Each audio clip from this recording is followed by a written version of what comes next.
Today we're going to be looking at critical social theory. So far in this course we have talked about classical social theory. We've looked at the theorists Karl Marx and Max Weber. We've looked at certain Marxist theorists such as Gramsci and Althusser, as well as those of the Frankfurt School, particularly ones who addressed questions of media in the 1930s. During the period of the 1960s, in the post-World War II period, social theory went through various changes. It was influenced by the broader political climate that consisted of student worker movements such as Paris 1968, civil rights and black power movements in the United States, as well as the feminist movement and the crisis of Soviet socialism. Out of all of these factors emerged the critical social theorists of the 1960s. One of those theorists who we will look at today is a theorist, Pierre Bourdieu, and the way that he rethought concepts of class and hegemony. Other strands to emerge within critical social theory are feminist theory and cultural theory. Pierre Bourdieu was concerned with rethinking the concept of class as it had been traditionally defined within Marxist theory. According to Marx, class is determined by who owns the means of production. But Bourdieu sought to see this concept rather as one of social class.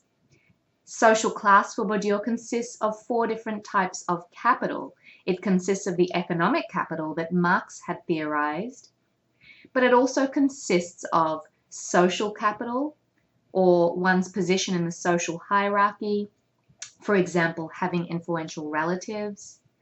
It consisted of cultural capital, which included knowledge, education, skills, and tastes.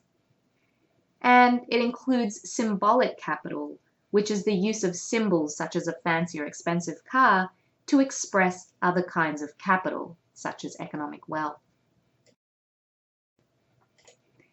Bourdieu's concept of cultural capital is taken up by cultural studies theorists such as Paul Willis in the 1980s and beyond.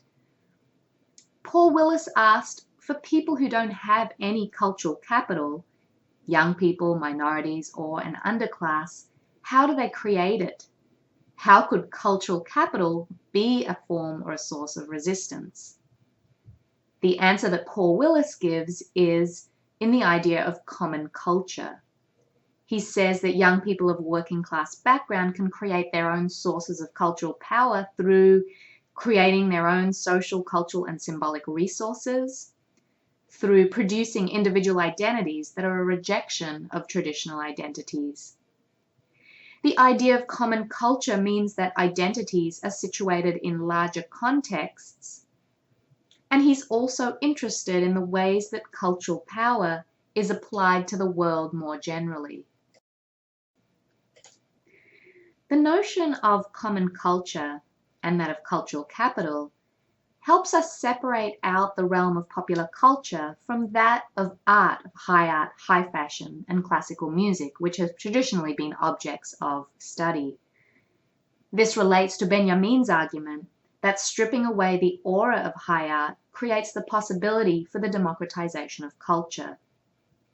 What might be some examples today of the democratization of culture, style, and fashion, or the creation of cultural capital?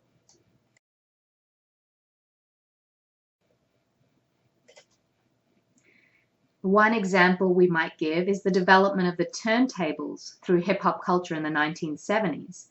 You couldn't just go out and buy turntables or mixers, but young people with very few resources built these.